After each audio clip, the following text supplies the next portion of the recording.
Welcome back to On the Tee on the Iowa Sports Connection Radio Network. And, of course, it's Two Pros and a Hack tonight on this 18th of May. A spectacular evening for golf. Probably nobody listening to us right now, at least our golfing audience. Hey, by the way, I had a phone call on this new gadget. I got this new phone that I was out of commission for a while, and I knew it was from Ames. And it was our buddy Steve Lynn. Supposed to tell you congratulations on playing well. Well, thanks, Steve. And he said he ran into you the other day. Well, I talked to him on the phone the other day. And yep, former Iowa State track coach, good friend of On the Tee. He used to be on. Whose bag was he on back? Tom Kite. Tommy Kite. No, J.C. Sneed. He was on the. But bag he with did. J.C. Sneed. But he also did some with Guyberger and Kite, I think. Mm-hmm. Yeah, absolutely. Well, now let's talk to.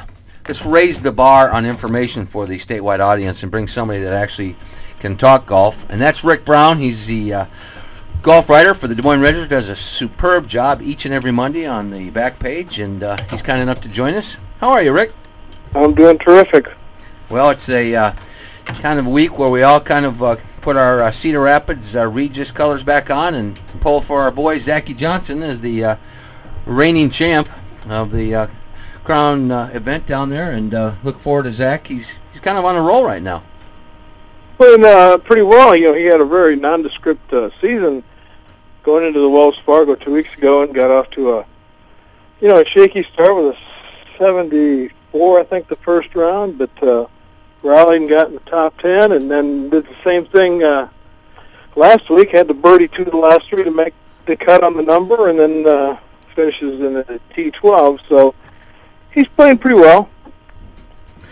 Rick, I'm really interested to know what you think about the whole Tiger Woods thing. I mean, last week, he enters the tournament late. I told him we were going to talk about Zach Johnson. You throw Tiger Woods in here. What's wrong with you? Throw him in there. Well, I want to know what Rick thinks because, Rick's been around golf long enough.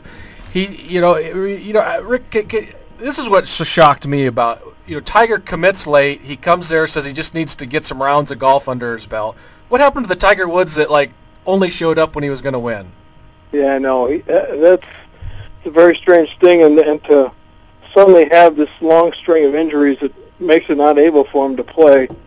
Come on, if you were hurting that bad, you would have never entered, I wouldn't think. I just something is not right. I think he's at a total loss of his game right now, his swing and things of that nature. I don't know where his head's at, but even when this thing happened with his troubles, I thought, he's gonna get things going again. He's gonna pass Jack.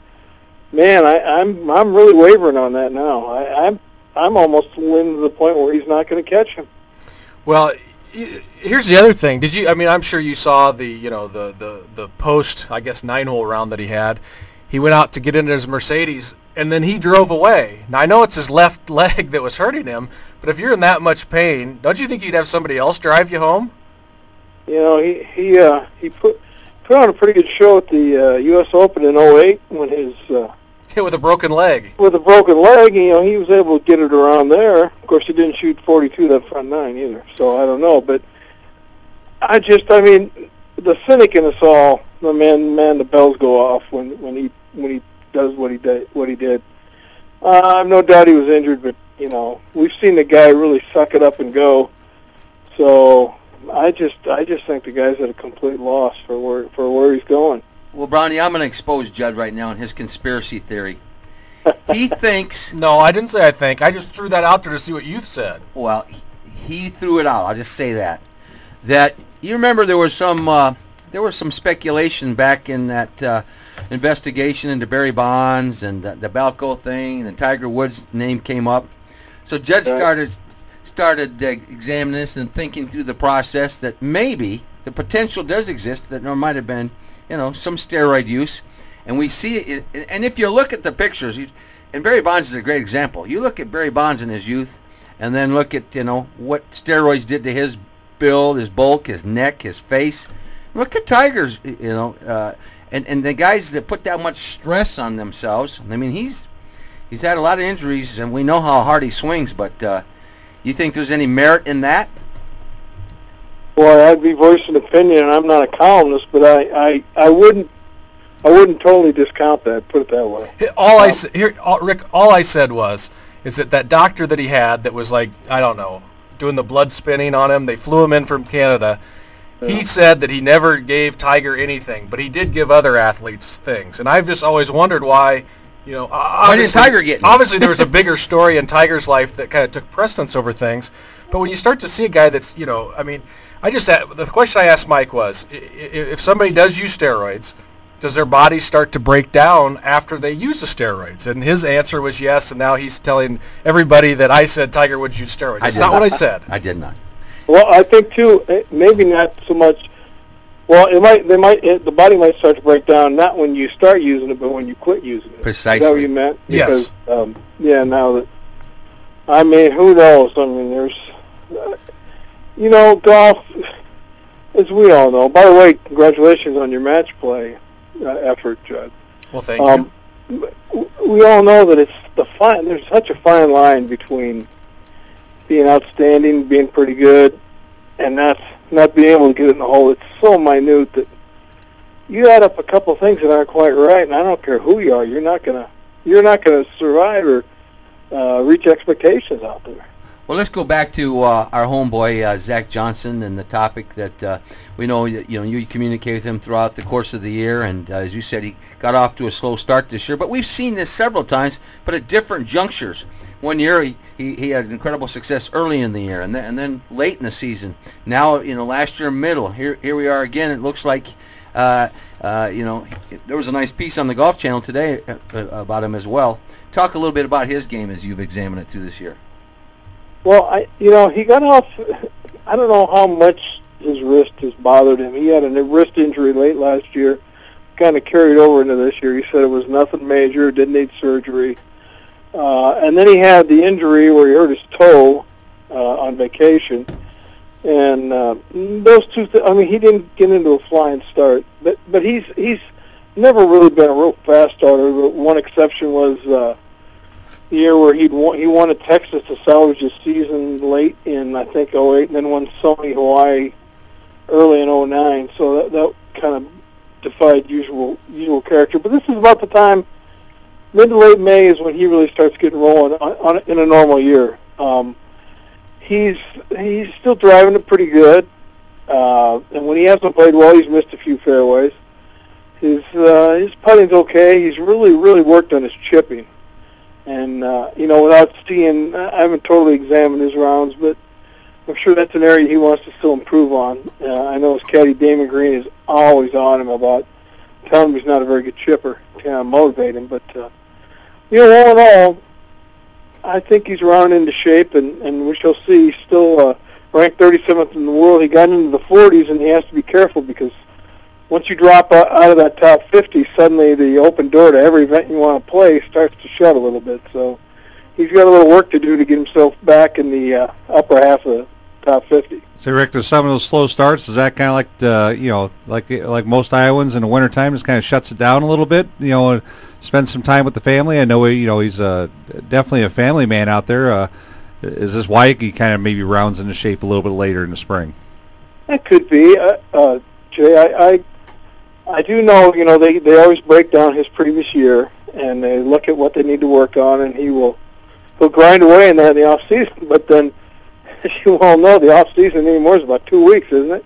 I mean, there's not a whole lot of time to wind down. I think it's hard too. He's getting into his mid-30s, and you look at all these people coming up on nipping at his heels. It's harder and harder to survive out there. And we talked to him when he was in town for his Double D award this winter, and he acknowledges that they're coming, but it's incumbent on him to get better to stay where he's at. You're listening on the tee, or a conversation with Rick Brown from the Des Moines Register. And Brownie, you cover golf across the entire state. Before we let you go, your opinion on the job that Mark Hankins has done over there at Iowa and the University of Iowa. Quite a success story on the golf scene over there in Iowa City. Yeah, he's done a good job. I'll tell you what, it's a tough job, but he's lucky he's in the Big Ten and not the Big 12. I'm saying, I don't say that for Coach Horton's benefit, but we all know you try competing in the Big 12 versus the Big 10.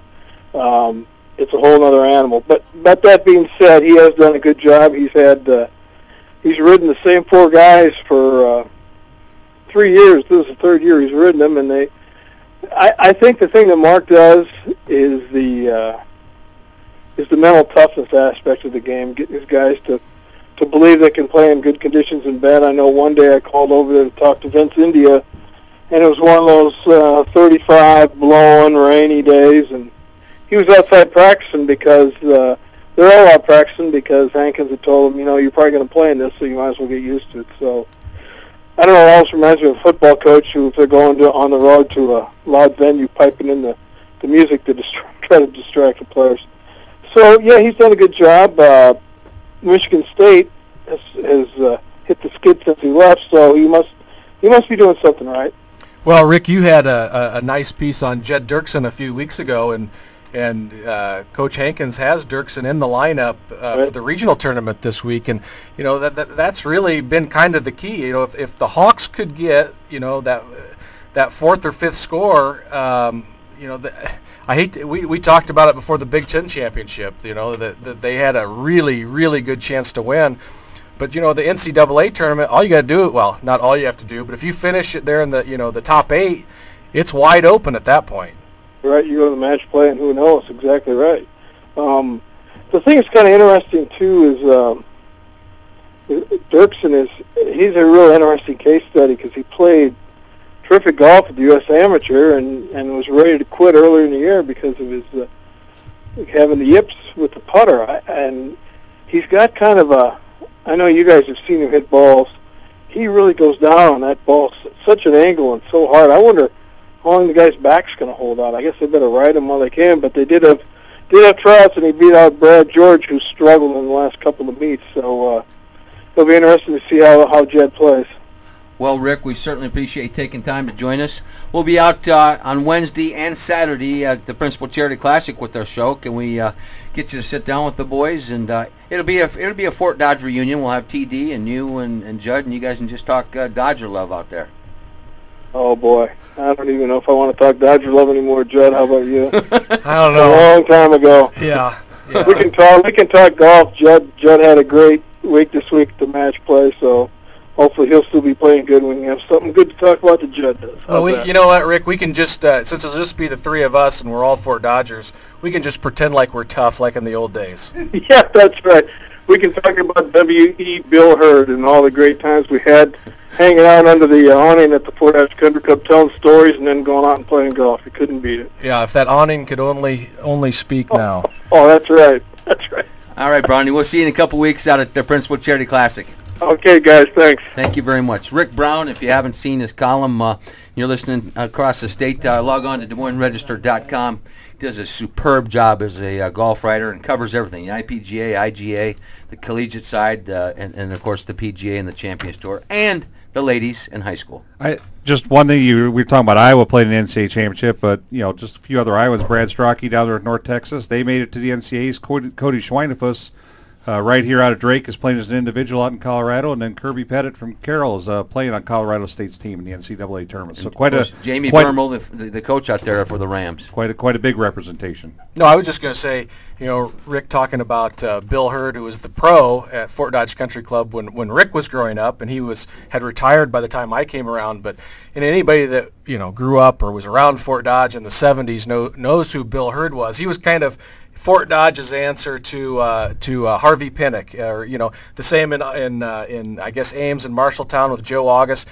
But when I was growing up, Mr. Hurd would always come out, and my job was to pick up the driving range at the country club growing up. Mr. Hurd would always come out and just chip the balls back into the driving range from the 10th fairway. And I'm telling you right now, he had the sweetest swing. I mean, just smooth and tempo, and he helped me a lot growing up, helped Rick and his brother Roger, who played at the University of Iowa, and so many players in Fort Dodge.